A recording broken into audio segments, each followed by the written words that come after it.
other things beyond UGC, ITA syllabus will be coming into the picture. So number 2 is that clarifications and other things required for those candidates. They would like to be on the online, they will be asking several questions. You may have a data bank already ready in that, but then there may be a backup office who may be providing an online support, real-time support possibly. Or what is the response time from you, and then how do you update your content? Two parts of the story.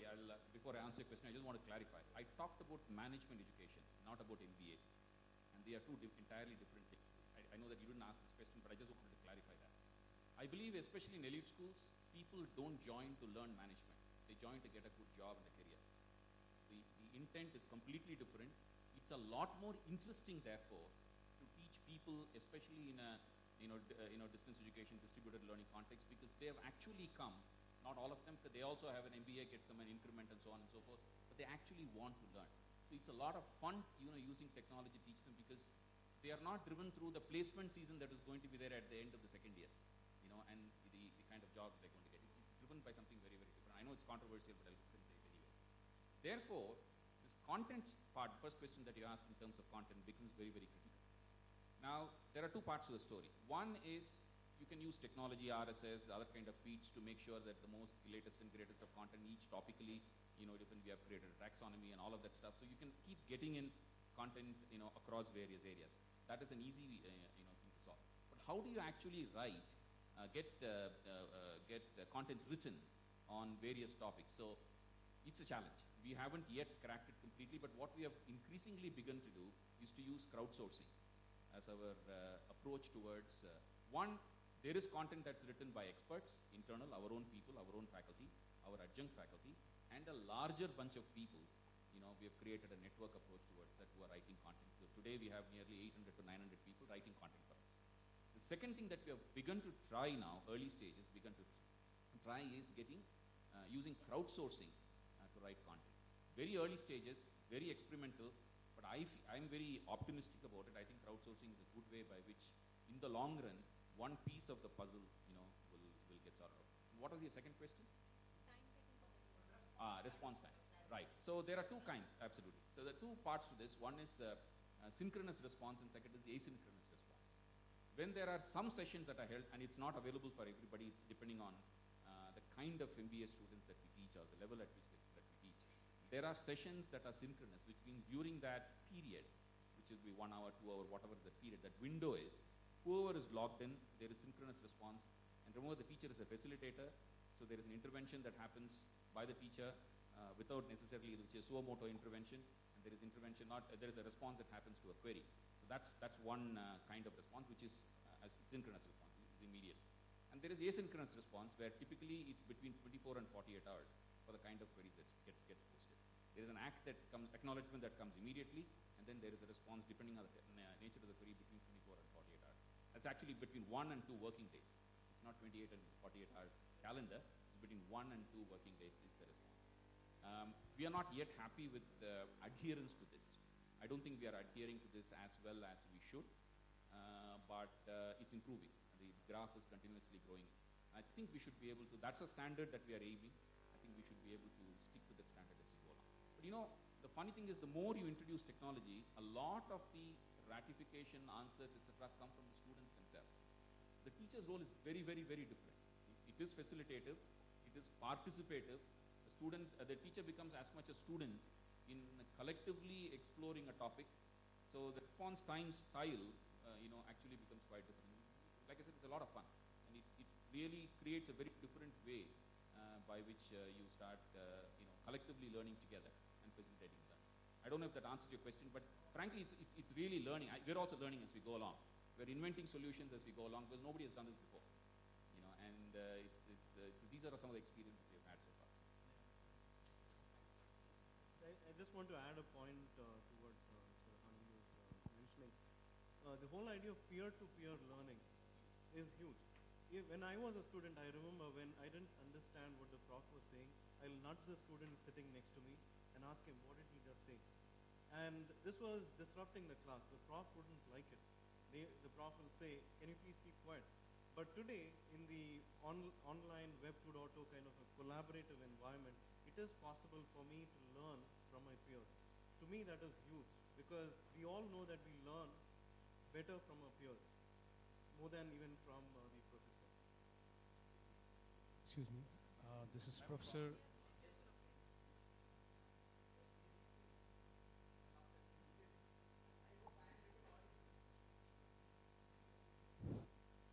You are mentioning about the, because today IT and EGC and all the talking about the vocational skill thing along with the management and higher education and all that.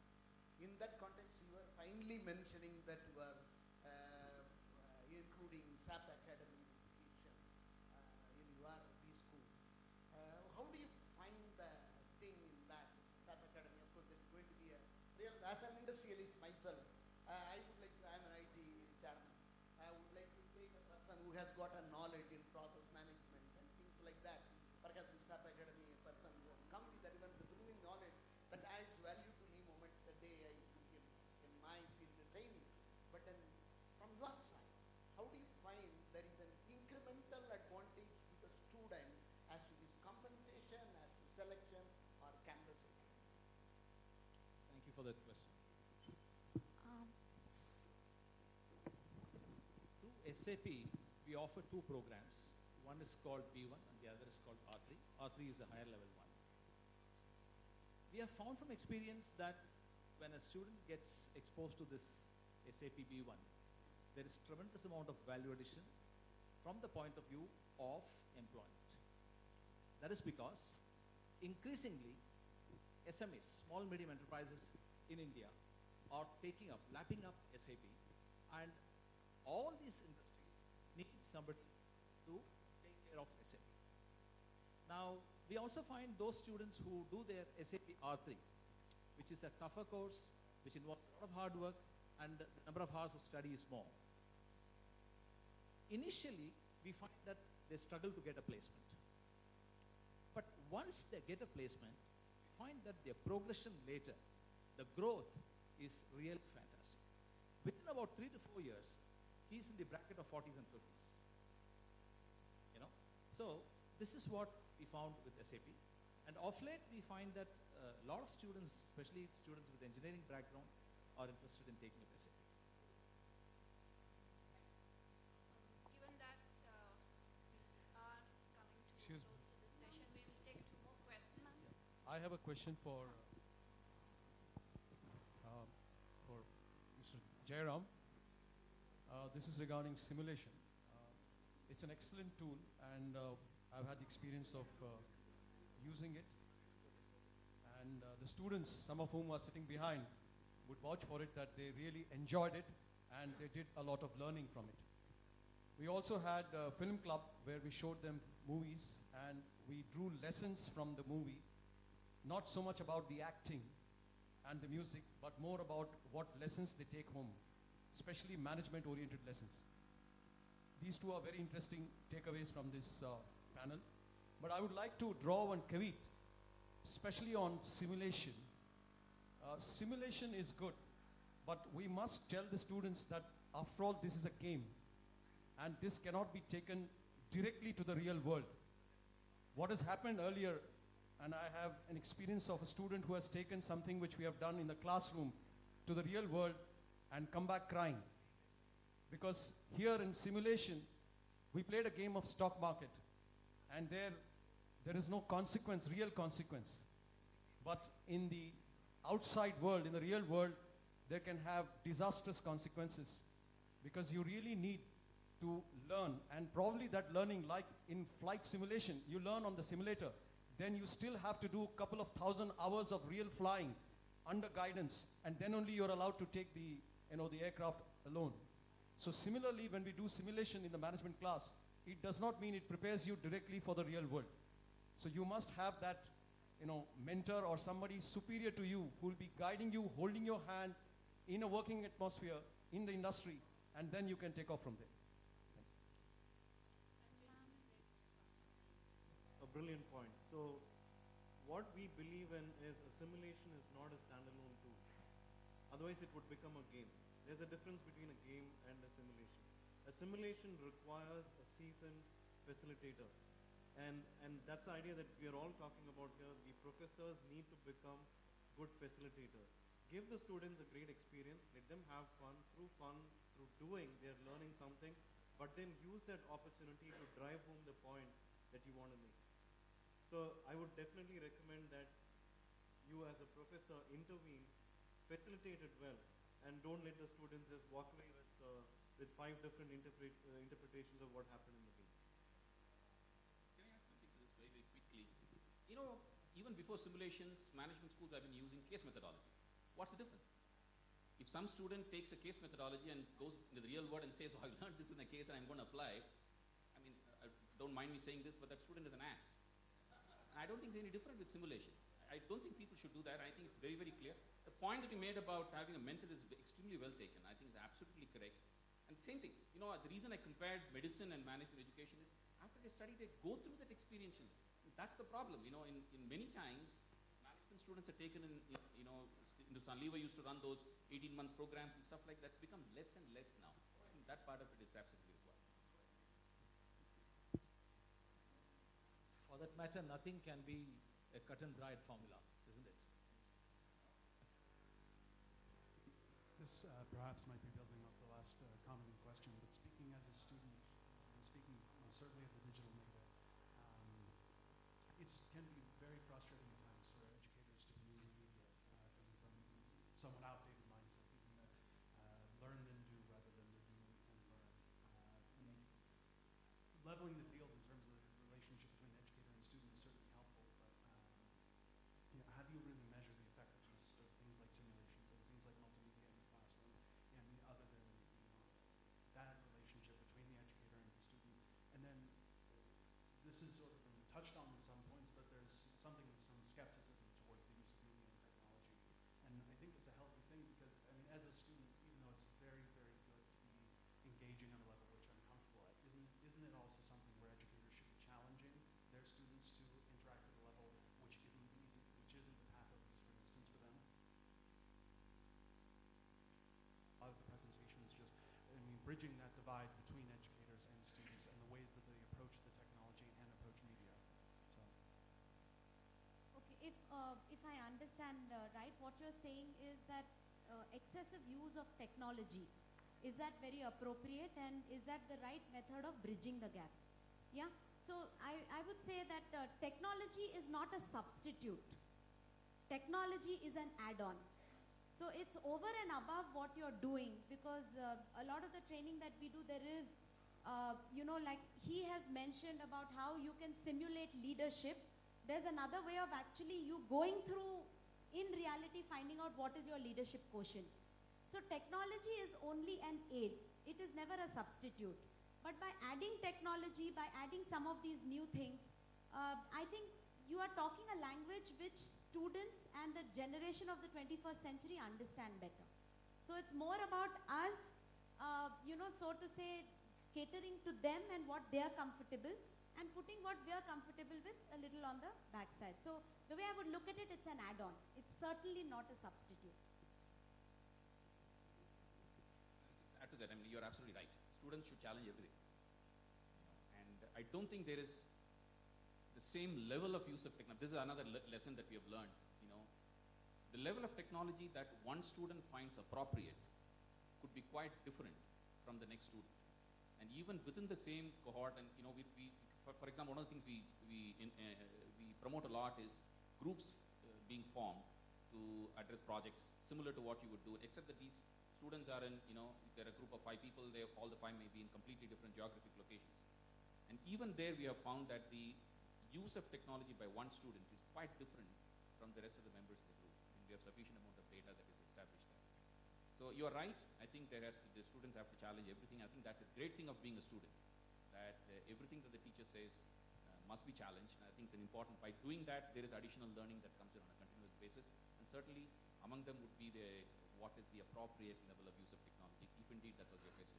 I think my answer is yes, absolutely must be challenged.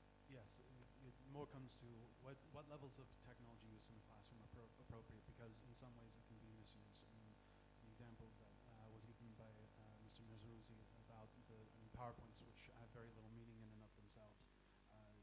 as someone who is a digital native, we can see through that in some ways.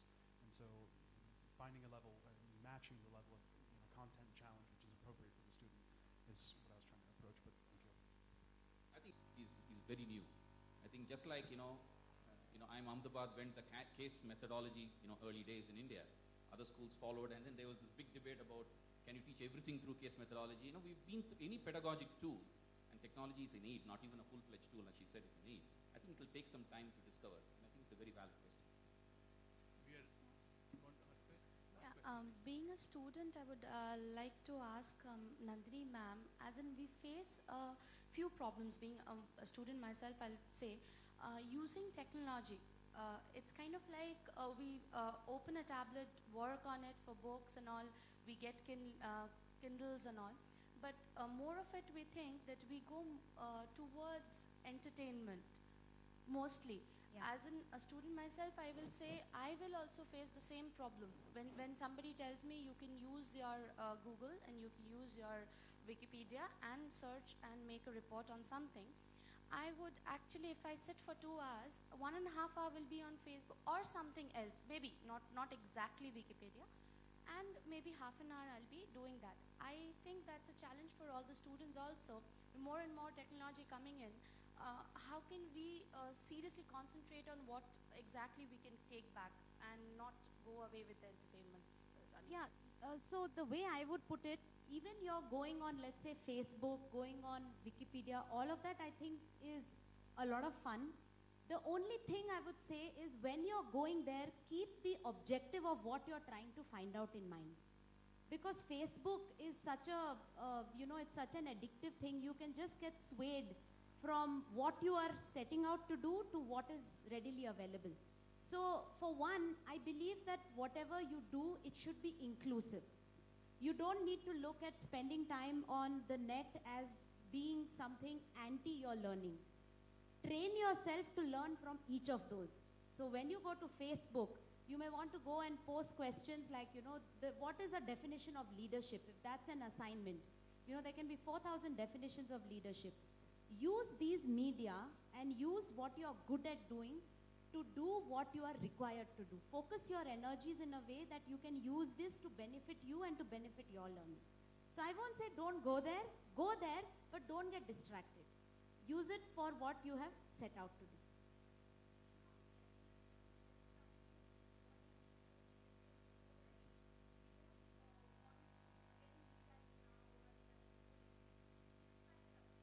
Simple, you take whatever you want to take, acknowledge the source.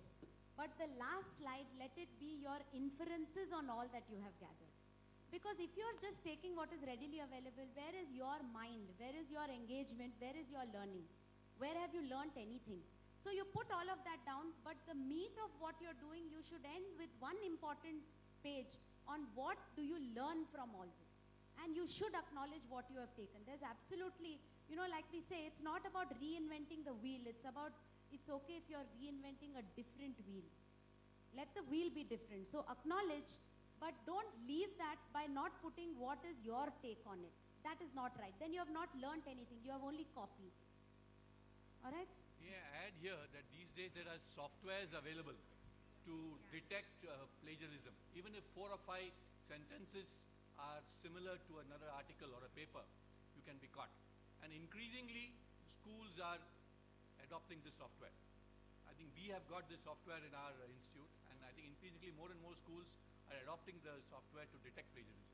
Yeah, and just one small thing. See, even to go and do a web search, even if it's copying, requires effort. So at least you're putting that effort.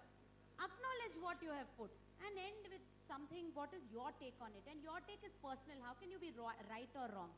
The whole thing is the process. It is a journey which is important. It's not necessarily that final product. But what is not allowed is you have not put in the effort, you have been lazy and you have just copied somebody's, that is sacrilege. Just want to add one more thing. There is this article by a Harvard prof by name Nicholas Carr. It's a provocative title. He says, "Is Google making us stupid?" Right. So it's a nice article where he argues that there are only 7 ideas that you can hold in your head, and research shows you that. And today we live in a world where we are being overwhelmed with data, right? You open up Facebook, your friends are constantly pinging you, Gtalk, Twitter, and I sympathize with what you're saying. I mean, it must be tough growing up and being a student in this environment. And what Nicholas Carr argues is we are not reflective enough. We are eager to consume the next new or big information without processing what we already have. The time we spend on analyzing what we have already got is shrinking. The attention span is shrinking. So a very relevant point, and I think that's a problem that profs have to address as well.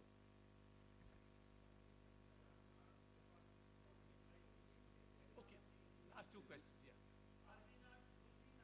We will never ever write, and then typewriters came and we all survived. When computers came, this is what's going to happen to us. We will forget how to add. We will use only calculators and computers. We are still surviving. I think human race adapts and adopts. I think it will adopt technology and adapt itself to a new way of doing, and I don't think thinking will. But the danger is there. Reflection going away is definitely a danger. That's overload of information, but I don't agree with it.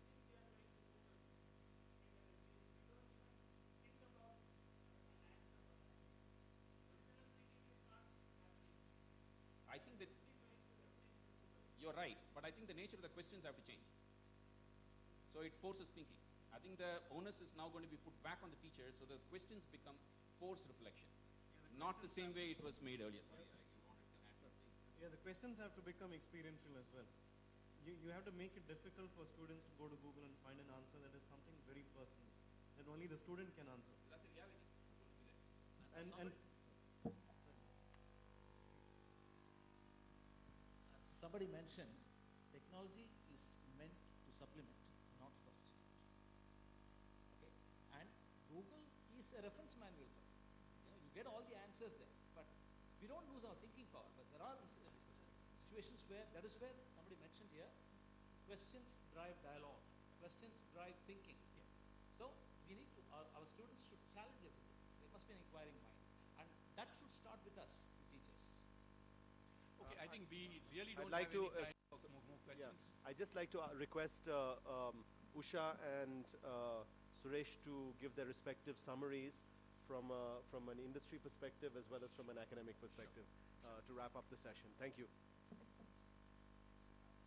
So one of the key takeaways I'm sure for many of you is how we can use existing work, like Nandini said, not don't worry about reinventing the wheel, but reinventing differently each time.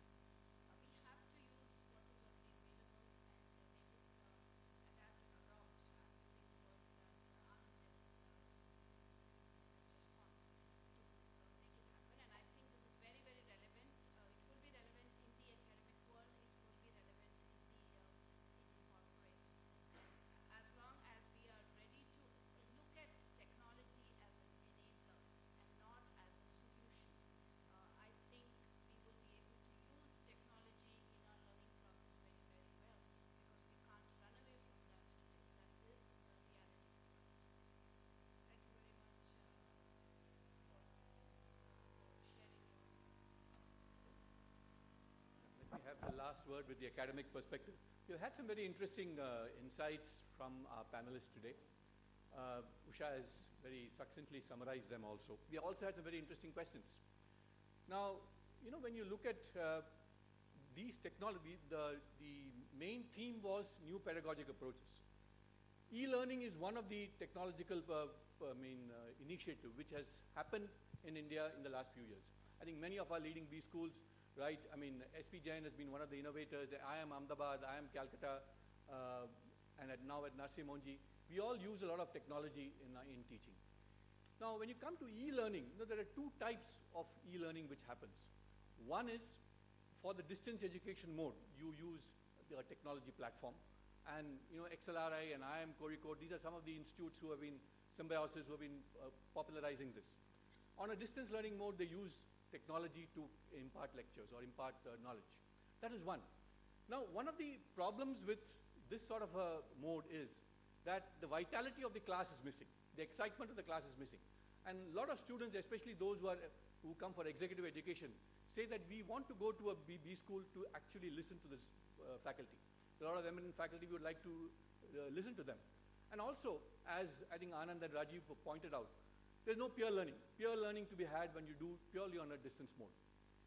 We also have another mode whereby the web can be used as a tool for pre-learning.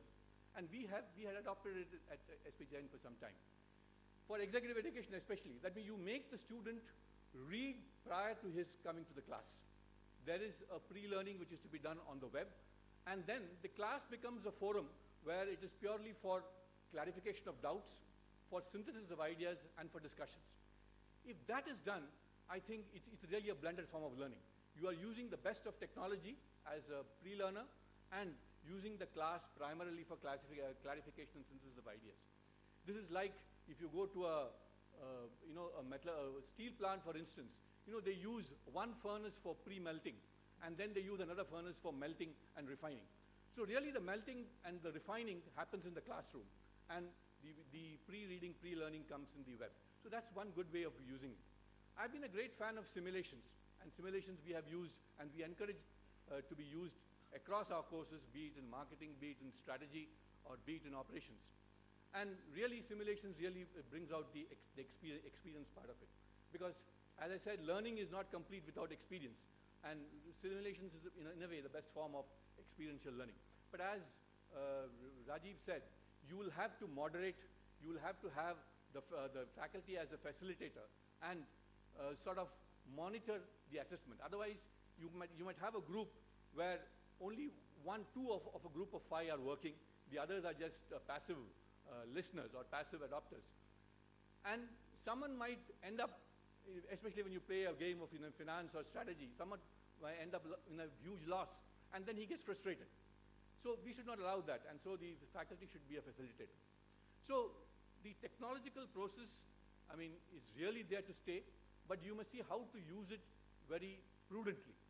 Blend it with the conventional technology. I think technology blended with the conventional form of teaching will be a great boon. And just to close the session, I said in the beginning that learning is much more than pedagogy. Pedagogy is only the art of teaching.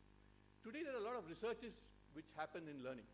And some of the learning has been depicted in the form of a 4-quadrant circle. And they say the first quadrant is your curiosity to learn. All of us have curiosity to learn. And then after some time, the curiosity wanes off, and that leads to frustration. And then the learner doesn't know what to do. Then after some time, that he starts deconstructing the ideas, and the frustration leads to a renewed hope. And finally, you come out from the frustration and start and learn. So when you do, in the process of learning, there's a lot of failure attached to it.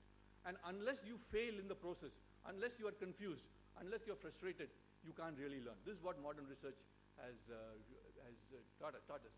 There are 2 scientists at the MIT Media Lab called Barry Coate and Robert O'Reilly, who have been doing some signal research with respect to learning. And what they are trying to do is try to see how much a person has learnt or not learnt through eye gazes, through nodding of the head, through postures of the hand. And it is still at the preliminary stage. And once you do this, probably we'll really decipher the art of learning. Today we still do not know what is the art of learning. The art of teaching we are talking about. But probably when this signal research bears fruition, we'll know what is the art of learning. And maybe the teaching learning process can be far more improved. Thank you, friends, for a very patient hearing. We have had a long session. The questions have been very insightful. And I thank my panelists and my co-chair, Usha, for this session. Thank you very much. Thank you. It's tremendously gratifying to see that so many of you are here still and want to ask questions.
I thank you for your points, and I think they're well taken. Mr. Jairaj did make this point this morning that he wanted to see a momentum and continuum in this. So what I suggest I'll do, I will sit with you separately offline, and we will find a structure and process to take this forward. We can do that. We can do that. We certainly can do that. And I think that's an excellent suggestion from you. Thank you very much. I mean, it's a testament to the quality of the 6 people on stage that I still have so many people in the hall, and that there are still so many questions that you'd like to raise. But organizing something like this is not easy. I haven't slept in weeks. I've been ill for several days just trying to pull all this together. I jest. To do something like this is a collaborative effort. And this is not about, I lead a team of very special people, and it's they who have pulled this together. And I would like to acknowledge them and ask them to come up here. Naziba, Asif, Aman, Roshan especially, he heads our management education space, come on. And Manjunath, where's Manjunath? See, people don't listen to me. I ask them to stay in the hall and they don't stay. But it is a collaborative effort. They've worked their socks off to put this piece together. Please give them a round of applause. There is another group, thanks folks. There is another group of people without whom a program like this could never take place. And these are the people that we have listed as our sponsors. And they contribute in different ways. I'd like to thank Badri for, from Clockwork as our lead sponsor together with SAP. I would like to thank, Dr. Ramachandra as our academic partner. I'd like to thank Knowlescape, Rajiv and Ankur for providing an excellent document for this conference. We do have several other categories of supporters here. We have the Royal Orchid who have supported us in this endeavor. The Acharya Institute of Management Sciences, thank you very much. Alliance University, ISBR, and TAPME as our partners here. And we have as our official management portal, MBARendezvous.com. Thank you all for helping make this so successful, also the speakers and everybody else involved. Before we go, I'll just leave you with one thought before we thank the panelists and the co-chairpersons individually. I came across this Chinese proverb that said, if you plan for a year, or if you want to plan for a year, sow rice. If you want to plan for a decade, plant trees. If you want to plan for a lifetime, educate people. And I think that this is what it's been about today. I think we've come together with a whole set of new ideas, new strategies, new thinking. It has been a forum for an exchange of ideas. I do take your suggestion that we need to have a structured process to take this forward. So it adds value to the whole discussion.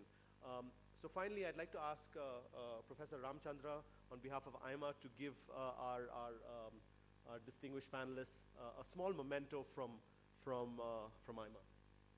Tell them which is for. Professor Ramchandra is from the Dayanand Sagar Institution. Thank you, Usha. Thank you, Professor Nerji. Thank you, Anand.